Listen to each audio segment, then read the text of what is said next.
Hello, everybody, and welcome to our next program. I am so excited about this one, mainly because our presenter is a culture vulture, and he is going to teach us all about provenance.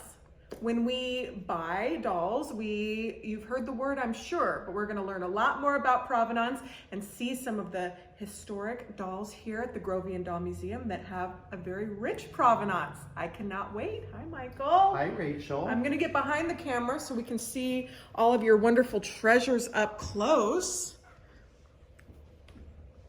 So there's a nice little cross section here today, but they all have one thing in common. But before I start on that, I will tell you that over 30 years ago, the first program I ever gave was to a group called Questers International, and it's a group that are antique collectors. And you know, I was fairly new at collecting. I'd been collecting a little while, but I don't think I was actually prepared to give a program, but I did. And I guess I had enough little smarts to figure out that they were antique collectors. And if I started to tell them the story of Jumeau's and Pierre Jumeau and the company, I would have them napping. So what I decided to do was talk about dolls with provenance. So a provenance is the history of a doll, or a teacup, or a coffee pot, or a piece of land. Like, for instance, the building we're in now, in 1902, when it was created, it was the Museum Billiard Parlor Barber Shop. That's its provenance. We have the documentation of it, the history. So that stays with the building. There's places where we have little things hidden for the next, when we're gone, the provenance will go on. So dolls are in a classification that I put with jewelry and fashion. These are very personal things that are very personal to the people that owned them. They had them, they held them, they cried with them, they went to the beach with them, they had their imaginary life with them. But unfortunately, most dolls do not have the provenance remaining with them because life goes on, people don't write things down. So anytime you can get any kind of doll with a provenance or any art object, it's a nice thing. Now, for me personally, as a collector, the handlers of the doll doesn't really mean a provenance. So if it comes from Carmel Doll Shop or turn of the century or any shop like that, it's nice to know because you can kind of know what types of things those people carried, but we're like the middleman. We're not the ones that are having the historic life. So with that being said, I'm going to start in a chronological order because we have a very diverse group of items. So I'm going to start with in the beginning. So in the beginning, we have Sister Elizabeth. And this doll came down through the descendants of King James II of England. So you can't really get more of a lofty provenance than that. His wife was Mary of Modena, and she actually was very religious, and when she went to England, she took with her, I think she was 14 or 16, she took with her her doll collection, her own dolls. Now this is not one of her dolls. Hers would be not that much older, but they would be older. But this may have been an adult doll that she had because this is dressed in the order, which has escaped me, an order of nuns that she supported. That was her pet. Now it went through the 200 years. She was in the same drawer with Lord and Lady Clapham. Oh, wow. So you Rachel, you and I know, Yes. we have our Clapham adventures. Yes. That's a big deal. Mm-hmm. She was in the same drawer as they are, and she's part of the family. So that is it went from James II's descendants to Samuel Pepys descendants, and Samuel Pepys was most everything we know about 17th century England and the lifestyle and that was going on comes from Samuel Pepys. So this is a really important doll in the collection. Now, you don't have to write us and tell us that the pocket shouldn't be here. We know that. This is just here to show the pocket. But what I think is very interesting is if you look how it's sewn, that how they piece together these wools, and you can't see this, but this wool is it's just unbelievable. It's actually a felt. So she really, Sister Elizabeth she's been suffering a lot in her lifetime. This hook is not original to it.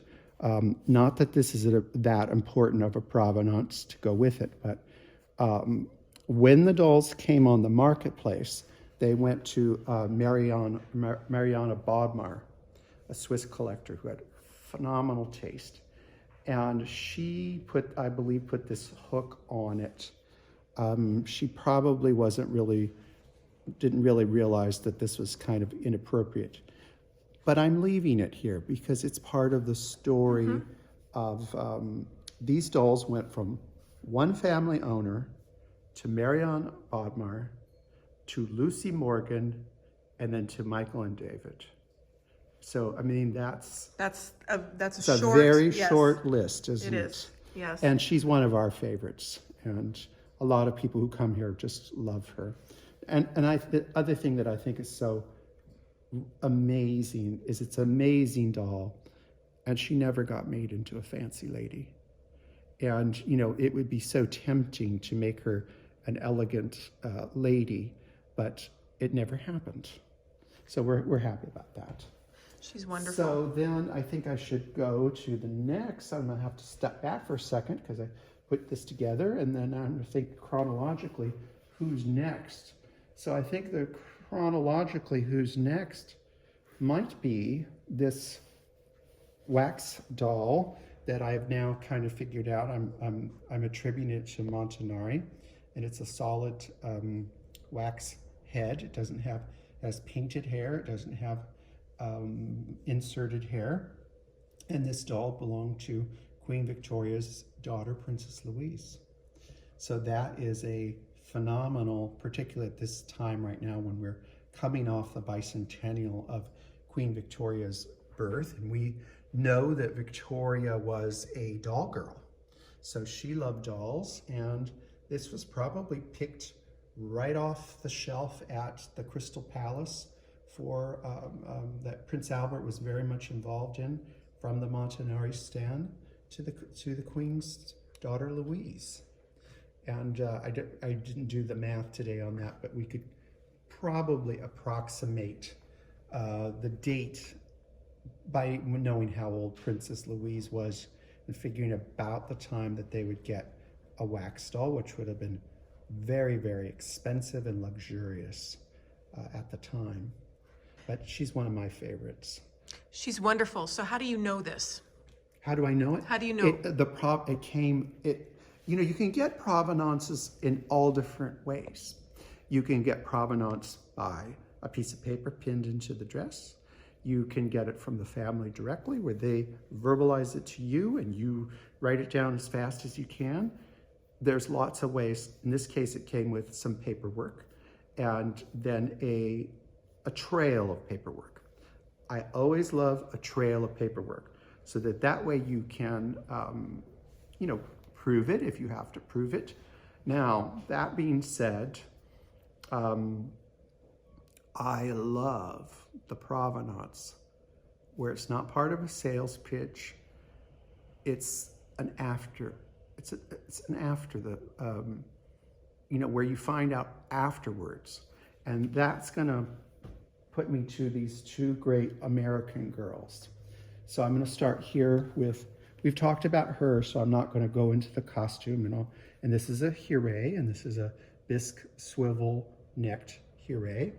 And this is the one that we had the fabric made that we're all hoping and waiting that it's gonna come in before the fling, so that we can make the disappointed people happy by having more of it. Well, this doll came to us from France, from a good source of ours, and it came as a doll that was going to be for sale.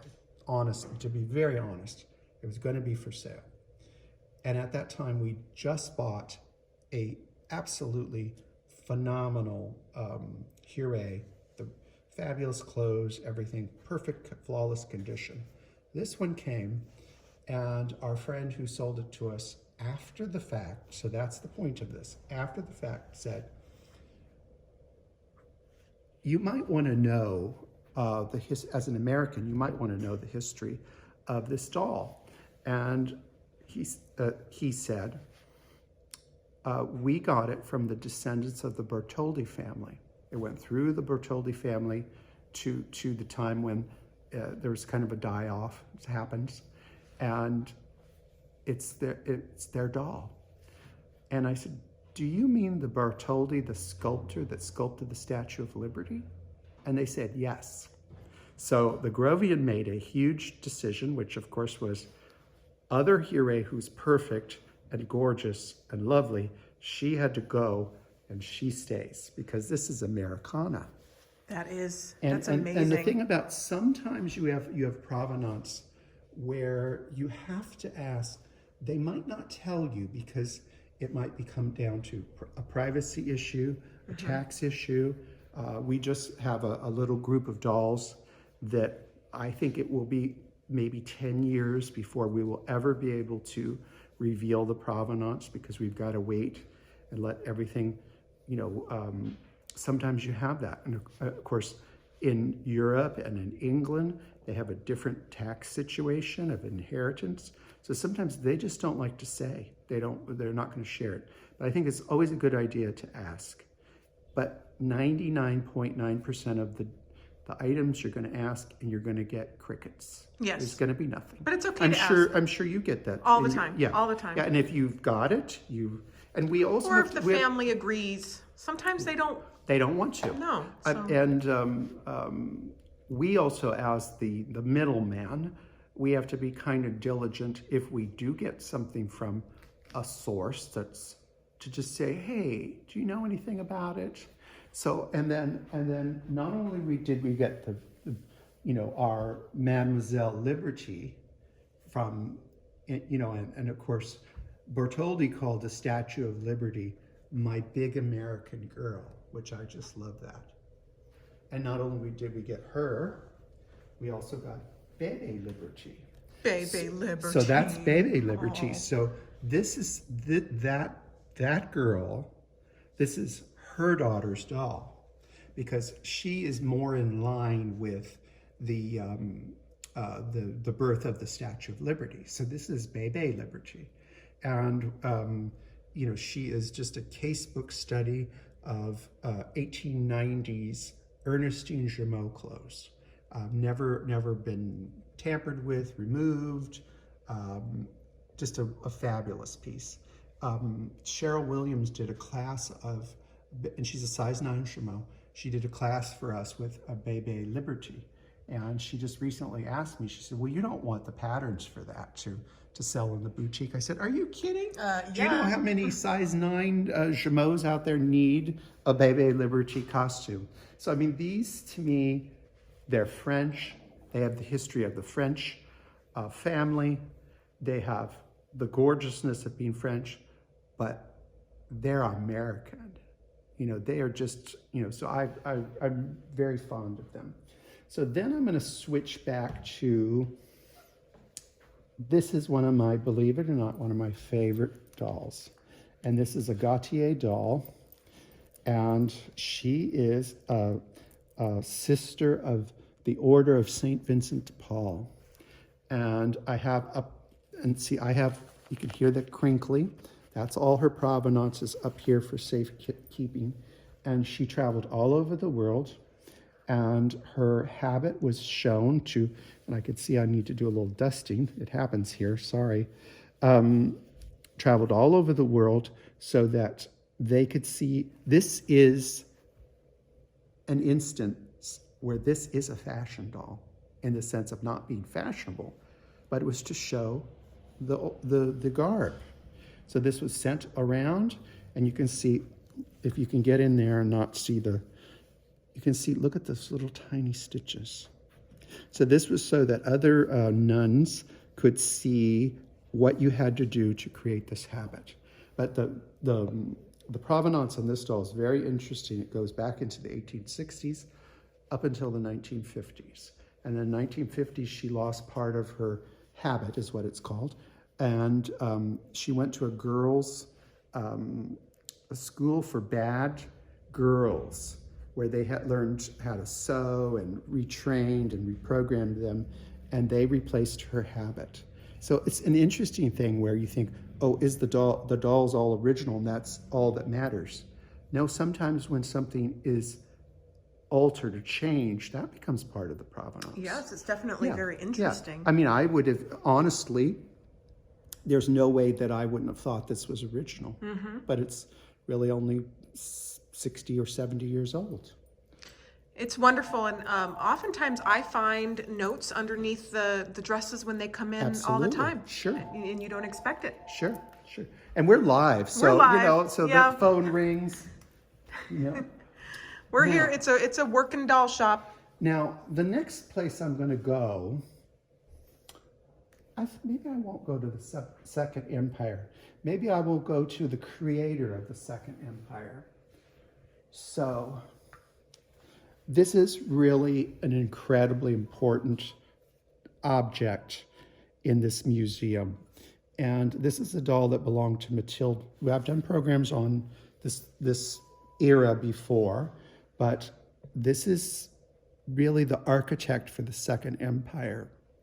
Not this doll, but the owner of this doll. When you go to Paris today, all those streets, Rachel, that we walked on and the things that we did and the places we went, this doll's owner is really very much responsible for that. So there was the Imperial Princess Matilde Bonaparte, who was the first cousin of Napoleon III and the niece of Napoleon Bonaparte. She had a very bad marriage. She was married off to the richest man in Russia. He was very abusive, and he slapped her in public in front of the Tsar. Not good. That was not a good. And the Tsar adored Matilde Bonaparte. The Tsar demanded an annulment of their marriage. Her husband had to, Demidov was his name, had to pay her 250,000 francs per year. Oh, wow.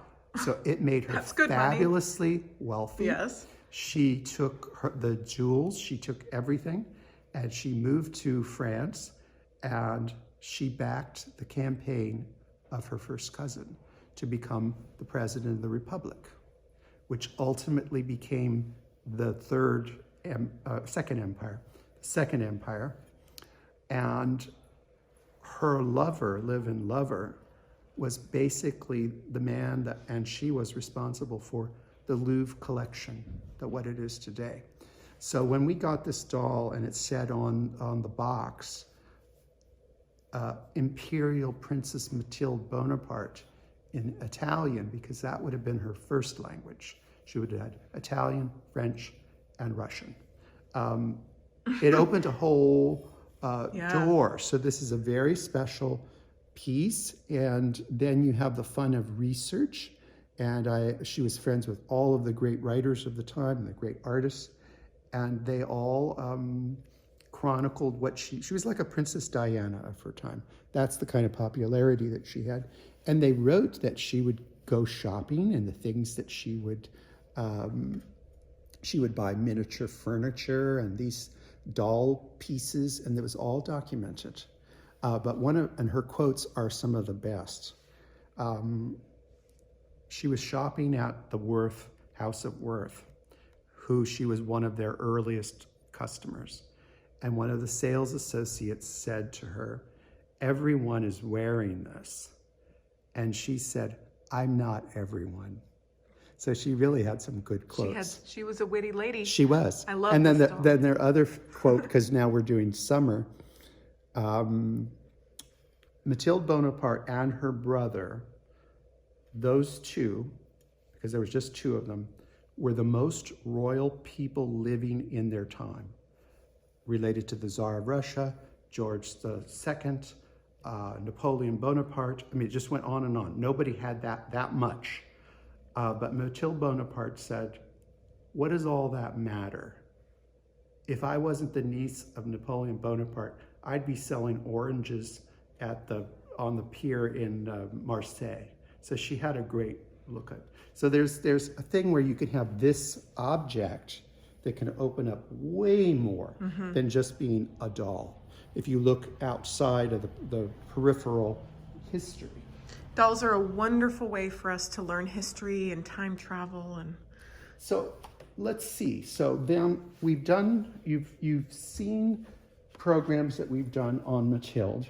And this is Matilde that belonged to the Romer family, and it belonged to Madame Romer's only child, a daughter, whose name was Matilde.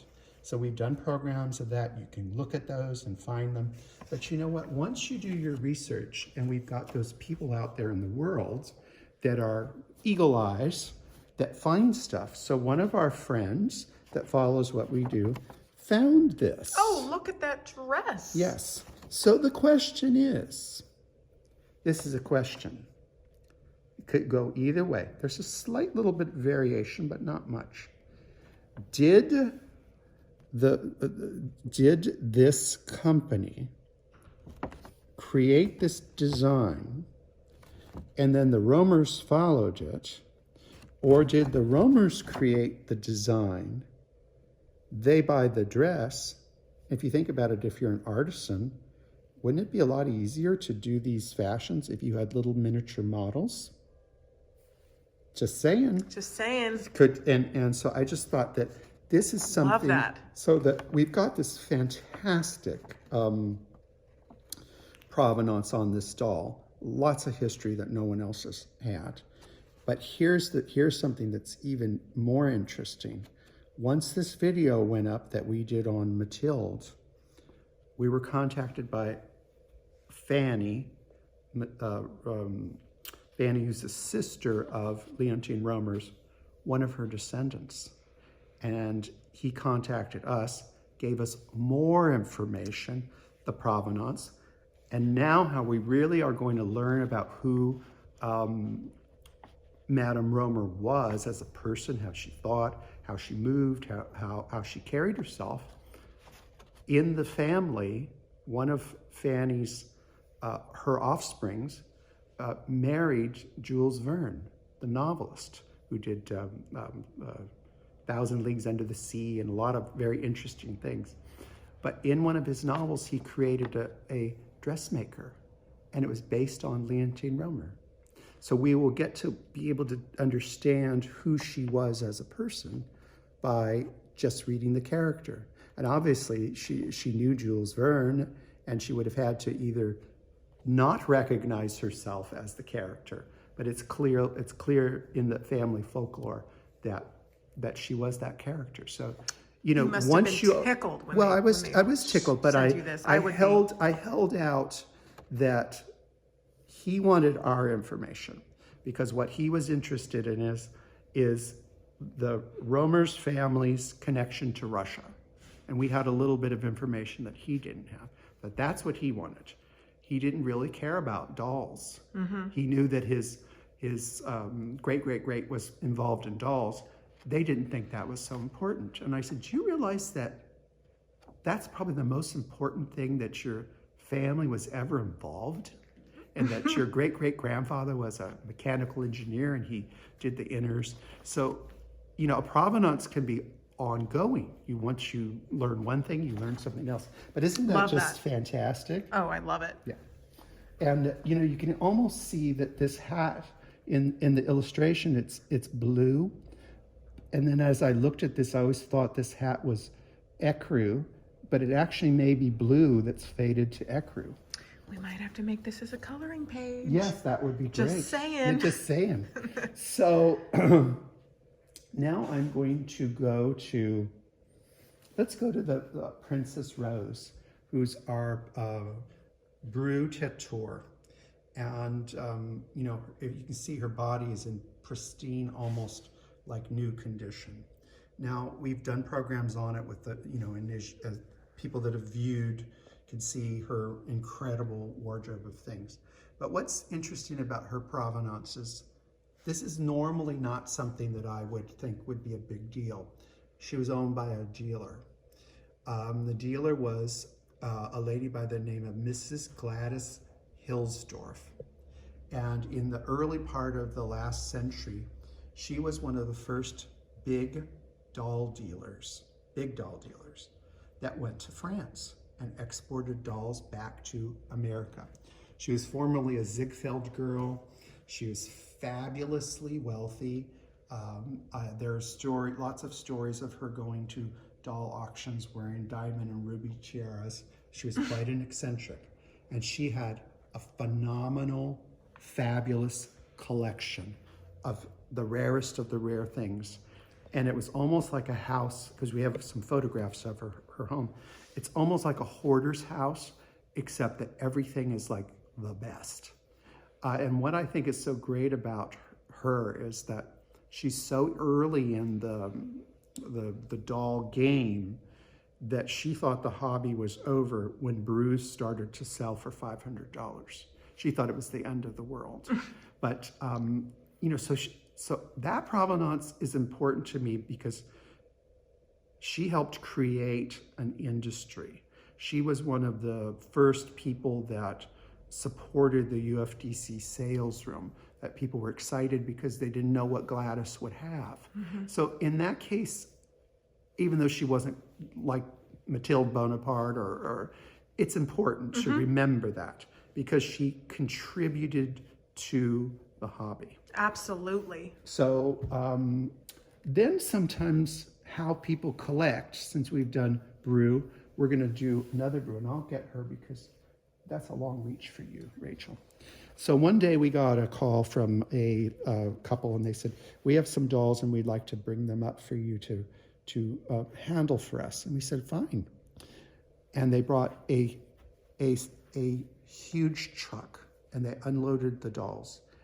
And there were many dolls like this, all kinds of dolls. And I said, what's going on here?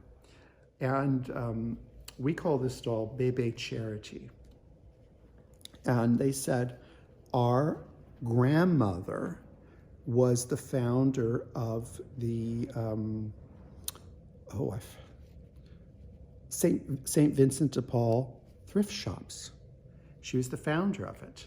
And before that, St. Vincent de Paul did not have a way to raise money other than ringing the bell, that kind of fundraising. She started the whole concept of doing the thrift shops. And she also loved dolls. So when dolls would come in, she would take them. Now, did she pay 25 cents for them, or did she just take them? We'll never know. But the atonement here was this whole collection was to be sold to pay for a church to be built. So one day we get a call from, and of the group, I think we kept 3 dolls that we bought. We had to buy, just like anyone else. One day we got a call from our accountant, and she said, have you found a religion? Because you're giving a lot of money. I said, no, they're the consignor that has to be paid. So, this is Bébé Charity. Wonderful. And the thing about it is, I look back on it now and I think, God, there were more dolls in that group that I would have loved to have had because they basically were untouched. So this was a great little one. Gosh, wouldn't that be a dream to find that at a thrift shop? Well, I mean, we're going now back to the time of the Great Depression. It happened all the time. And she wasn't that old then. Mm-hmm. If you take 80 years, she was like maybe she would be like finding a Dawn doll or a bad Barbie. It happens all the time. So now the next I'm going to point out is actually really, really special. And those of you who watch Masterpiece Theater on PBS, and you'll hear the lady screaming as she's being pushed off the cliff in the mystery show, that was done by Edward Gorey.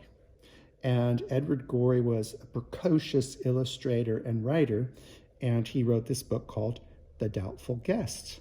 And this was made by Edward Gorey, and it was a gift to John Noble. And this was the third one he ever made. And believe it or not, this is one of the rarest pieces in this whole building. Maybe not the most exciting and make your heart go pitter pat, but look at his little shoes. Look at his tennies. He's cute. And it's so clever in the story, and maybe I'll show you some. In the story where he goes to this party, and like no one actually really acknowledges that he's there. So it's very beautifully done. And when our time is over, this will go to the Edward Gorey Museum because they don't have one of these.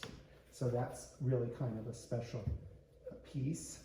And then I will talk about this. We already did a video that this was about dressing, and this was Mademoiselle Mimi. And she is a Huré on the original Gutta Percha body, and she's got a great big trunk of clothes, gorgeous clothes, which some of you have seen. But what you haven't probably seen or know about is her provenance. And Mimi came through the Spencer family. And if you know who the English family, the Spencers, that is Princess Diana's family. I was just going to ask That's if that's right. what it was. That's what it is. So amazing. Princess Diana and her stepmother had a very, very rocky relationship early on. And, you know, in all human relationships, it's probably quite complicated. And then one of the things that really put them on a path of not being friends is the stepmother sold off a lot of the treasures in the home. That's why this came onto the market. Otherwise, this would be sitting in, well, probably in an attic somewhere. But this was one of the pieces that was sold off. So it's an important historical Huré and all of that, but it has a great little provenance. Then I think I'm going to go, I think time-wise, let's see, we have to go this way. Lolly. So you know Lolly. She's one of our original stars. She is a star, and she belonged to one of the most, David and I are the second owner of Lolly. How wonderful. Catherine Weatherly, who owned Lolly, was born in 1903 and lived to be 103 years old. And by the way, this is Catherine right here. Oh, right on the cover. And this is Catherine with Dorothy and with Frederick on the back. And she was a member of our club and a great lady. But the thing about a provenance, if you have a provenance, it helps you understand why things are the way they are. So if you notice right here, there's a hole. Rachel knows this, and she would know this. Right there's a hole, but Catherine's brother Bob shot Lolly in the face gun. with a BB gun. That was not very nice. It wasn't. Well, he wasn't nice. And when Catherine, as you can see, she was Shirley Temple before Shirley Temple was even around, and her mother worshipped her curls. They worked on these curls constantly. And one time Bob went up to Catherine when she was a little girl with an alarm clock and put it in her ear to scare her. And the spring caught the curl. Oh, no. He was in big trouble. Oh. But he redeemed himself later in Catherine's life. So we have the whole family collection of all of Catherine's dolls. And even though it's not the same as Matilde Bonaparte or something like that, this is provenance. It's very and sweet. every item, because I was a good listener, I listened. She told me things. She wrote things down. We have the whole story. So whether it's Frederick going to once spending a night in Chicago when he had to go to Marshall Fields to get an arm repaired, and the funny thing is, when you know that history, then you know Frederick has a repainted arm because he had to go to the hospital to have his arm fixed. It makes that no longer a detriment, but part of the provenance of the doll. And this is a great book of our club's 25th anniversary. And I don't know why we had so few printed, because it is a beautiful book that all of the members, and we're going to go see that. Oh, I can't wait. We're going to go see, you're going to get to see that in life. At some point, we're going to reprint this because it's a great book. You should. I have a copy and it's wonderful. Yeah, it's a great book. Love Lolly. Then, the next I'm going to show you this little goodie. So I just, I love the 300 series. I never get tired of them. I love their face. I love their expression. But this one's really great because it has this writing habit, and it's a great representation of a very stylish writing habit. But what I love is this belonged to Jane Withers. And those of you that are out there that are Shirley Temple fans know that Jane Withers, you can't have sweet without sour. I mean, if too much sweet without a little sour. So Jane Withers was always the big meanie, picking on Shirley. But the funny thing of the two, Jane Withers was the doll girl. She was the one that really, really loved dolls. And they had some conflicts over that. So this was from her collection. But what I love about it too, has even more provenance, because up in here, you can see that it's up there too far, but it says property of 20th Century Fox. Oh, how cool. So what I can tell you about the studios is if this was a prop in the studio, you can't just take a prop home. Like even the biggest star of my lifetime, my early lifetime, was Elizabeth Taylor. She didn't get to take her costumes home, her dresses home. Marilyn Monroe didn't get to take her dresses home. They could probably bribe the dresser to give them $50 and let them borrow the dress, but they had to have it back. It belonged to the studio. So either she took it or someone in the studio absolutely gave it to her. But it's a darling piece, and for the time, when you put the time of this doll and where Jane Withers was at the time, those are kind of important. This is really the 1930s, totally deluxe. Oh, how fun. And then love that. And again, as I said, sometimes you have provenance. It's not sold to you that way, but you think, oh, I bought this at a show, and I thought, that's really cute. It's a character doll. It is someone. I haven't done the research yet of who it is, but it's very 1930s, totally very stylish. This wasn't a lot of money. Sometimes you can find things that tickle you that don't cost a lot of money. I love the whole outfit. Don't you love that Look outfit? at those shoes. I mean, this could be made. So cute.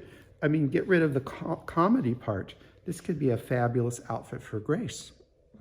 Yeah. Look at the jacket. The very chic. Yeah, and the pants. If you put a fabulous pair of shoes, so it has a lot going for it. So I picked it up for not so much money. It wasn't sold to me as anything except here's this doll, and I'm picking stuff off of it. But then look what I found in it. This doll belongs to Jane Withers, and her. Oh my goodness. Her address.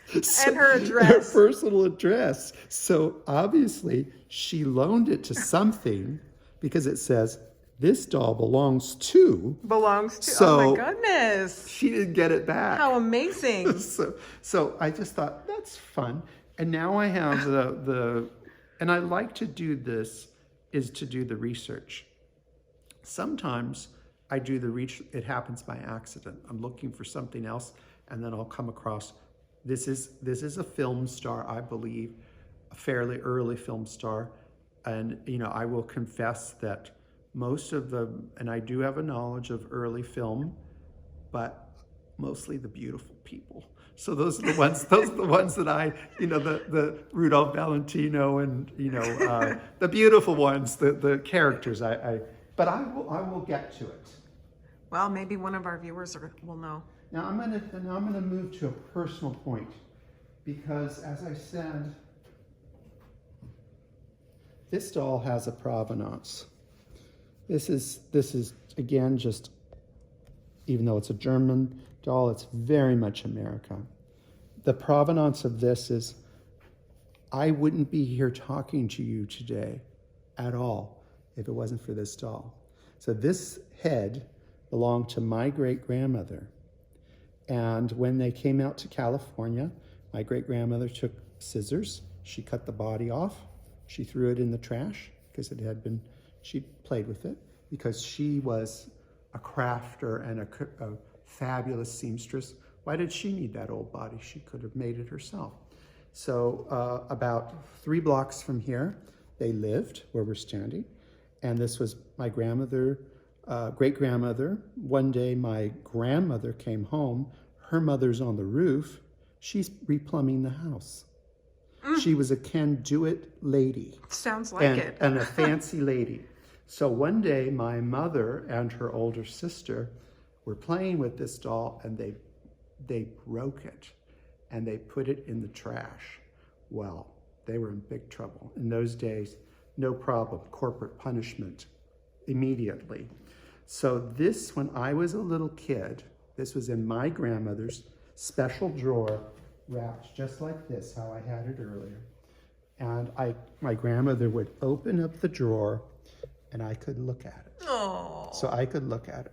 So I didn't come with any clothes, but it did, up in the head was a dressing gown. So I know exactly how tall she was, what type of clothing she had. I know my great-grandmother's colors, the colors that she loved. And I started in this whole doll thing because of this head, but I haven't gotten around well, that's an important provenance. Fulfilling the project. But see, I know that her original owner was Hattie Roberts Updike Paisley. That was her name. So I've got all that, and I am the third owner. It went from my great-grandmother to my grandmother to me. So it's not going to matter to anybody in the future, but it might matter to people in my family. So I will put that down because, you know, if I pop off, Rachel, you and Apollo are going to have to deal with this. You're going to go like, what's this? Well, I think everyone will be excited about that. Yeah. About all the provenance. The provenance to be special doesn't have to be something. And you know what? These types of people, this great-grandmother was, my great-grandfather was a member of the Updike brothers. And they were a big oil company, and they were out there doing their oil thing in the last century. And my great-grandfather died a horrific death, terrible death. And she was left the little widow. And she got freezed out of everything. I mean, she got cheated with, 7 kids, and she figured out how to make her life work. Mm-hmm. She was a force to be reckoned with. And, she was Mildred Pierce and, fancy lady, all that, all rolled into one. She just went out and did it. Yeah. Gotta love that. Yeah. So and during World War II, again, as I said, she was kind of a very proper lady. World War II came along. There was a huge sardine industry here. She was up there in age at the time. Shortage of male workers. She went to work in the canneries and the bell rang when the ships came in. She went and did her duty, chopping the heads off of the sardines and cleaning it. And you do what you gotta do to survive. She didn't do it to survive. She did it as an American you got to toe the line and help your country. So that's all part of her history. Now, we're going to do a quantum leap out of, the 19th century, the kind of early, 18th century, 19th century, 20th century. Now we're going to do late 20th century. Now, in the 70s and 80s, there were a lot of doll makers that were working because it was really when doll making really got its great time.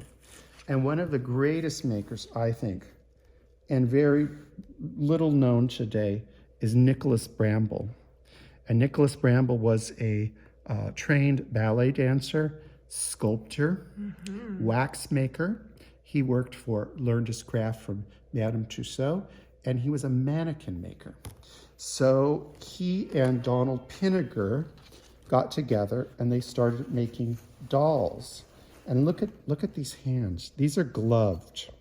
Is that bisque? This is bisque. Oh, wow. How And neat. if you look at her, this is Lily. And Lily is very much like a mannequin.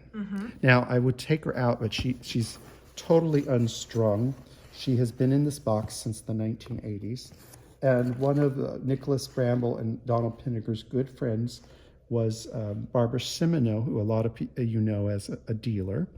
And this was a gift to Barbara Simoneau. And it has been in this box since then. But to know these makers is really a wonderful thing, because you can see they were just and he died very young, by the way, really very young. They were ahead of their time, because this today people would be going crazy over this because of what you could do with the dressing. I mean, look at the feet. I mean, look at that. How neat. I think the way he did the bisque gloves is very innovative. Yes, very innovative. And, having worked at Madame Tussauds, I learned a lot of what I know about waxworks from them, because some basic techniques have unchanged.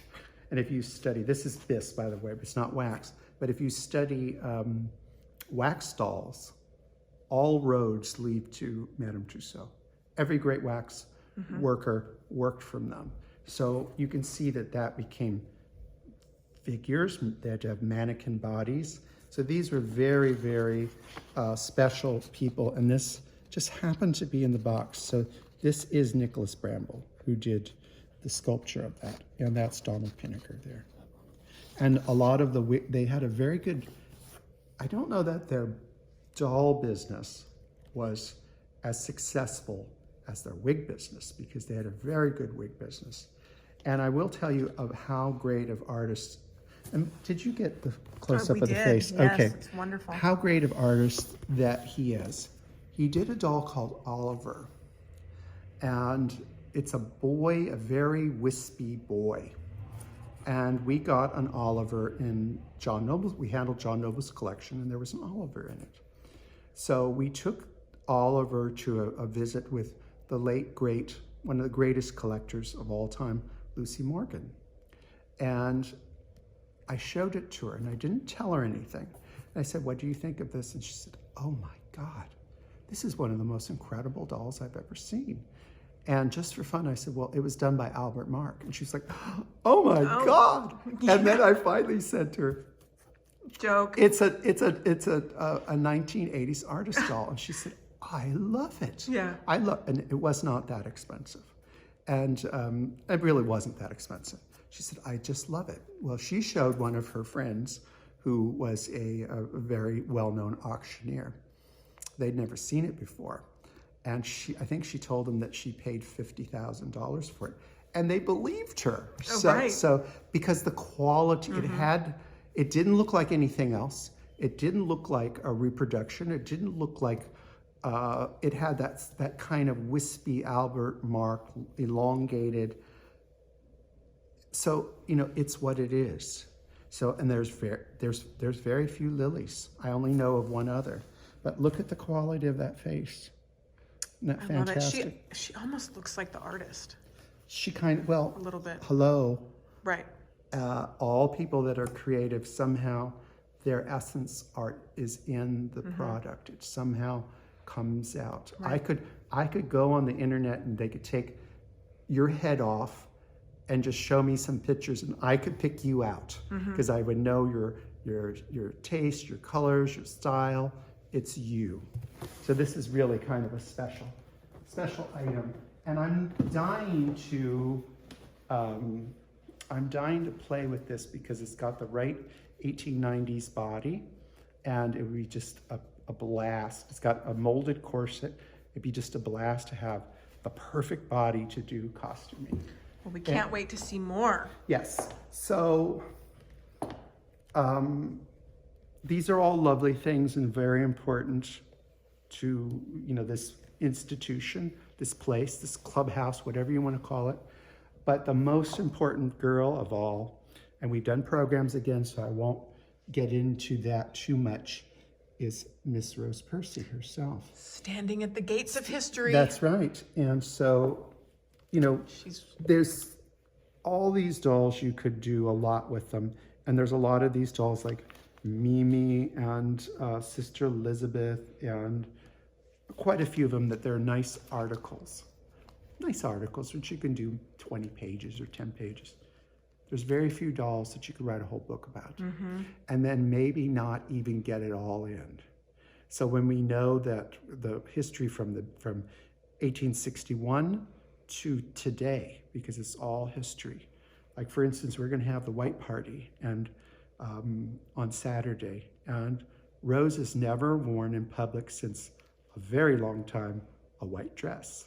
And she's not gonna not be included in a party. So she'll be at the virtual convention Spring Fling, or Summer Fling. She will be in a white dress. Dressed in white. That's right, because it's a white party. Everybody. It's going to be so much fun. I mean, it's a fun thing where this is not a historical item with it's relevant today, because in the recent times she's raised over $400,000 for veterans charities.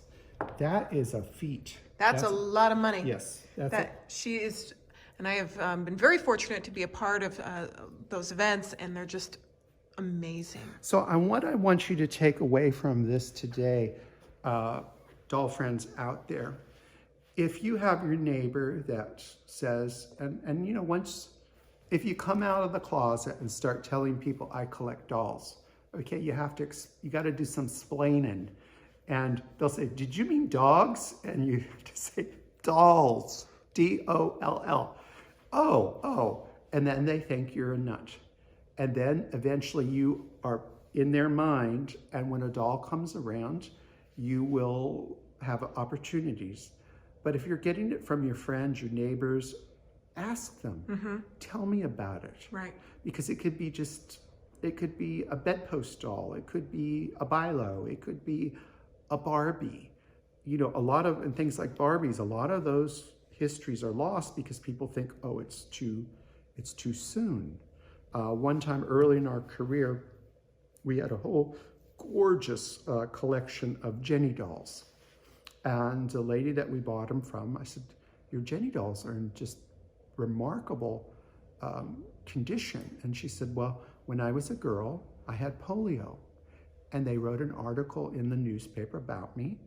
And I said in the article, what got me through being sick was that I had my Jenny doll. So people all over sent her the Jenny dolls. So, 50 years later, we kind of gave her some nice comfort in her life by having all these, but it really is a great story. Or the teddy bear that goes into the underground during World War II, whatever, that just ask. Because know what? It doesn't, you never know. You most likely will get nothing. But sometimes you get a really nice little jewel. Well, these are some fabulous jewels. Do you have the books available for Yes, yeah. For purchase? If you go to our boutique, they're on there. Yeah, they're on there. You know what I love about Rose is that she is summer flinging with her hair down. She's just well. That's a good point that you brought up. Well, it comes down to provenance. So when we got Rose, we got involved with Rose. Her hair was back in a very tight chignon. I took it down once to just examine it, and it sprung back up. So I thought that's the way her hair always was. Then a good friend of ours, Sally Freeman, who worked for turn of the century antiques for decades, found this photograph. Love this photograph. And this is Rose Percy. This is the earliest photograph. This is a couple of weeks before the Metropolitan Fair, where she made her big first debut. And then I saw this crazy long hair. And I thought, letting it fly. time. And then I called up Anne Coleman, who's known Rose Percy all of her life, because Rose, after her original owner, Bertha, when Bertha became an elderly lady, she donated Rose Percy to the American Red Cross. So Anne Coleman and Jane Coleman were doll girls. So they would go and look at, as little ones, go look at Rose Percy. So I asked Anne Coleman, I said, was her hair ever down? And she said, no, it was always, as a little girl, it was always up. So at some point, I would imagine when Bertha was a girl, she got tired of having to deal with all these curls, and she just took it and put it in a little bun. And if I didn't see that photograph, it would still be exactly the way it was. Go Sally. Yeah, Sally. Oh, Sally's got a good eye. Yeah, she does. Yeah, she's a good researcher. She figures everything out. So that was really nice, and it gave. I mean, her hair could go back up at any time. It'd be very easy to do, but it gave her a little more. She's the oldest. Younger look. She's the oldest girl in the world. Yeah, it gives her a little younger look. She's 160, so she's the oldest girl in the world. And we have done with Rachel. We've done other videos where you can go and see her. She really does have a peerless provenance, a peerless wardrobe, peerless jewels. Tiffany made her jewels. It's just, yes. I mean, she's wonderful. gotten correspondence with, presidents and the Queen of England. Provenance. I mean, it's all there. It's all there in the book. But these girls, most of them, their story's over. Now they're museum items. They're curiosities in collections. Rose's story is not over. That's just the early chapter. Oh, well, fantastic! I think that, this was fun. I think we've got to head on, Rachel, because we got stuff to do. Well, we hope you enjoyed this, everybody. Bye bye, doll friends. All right, bye bye.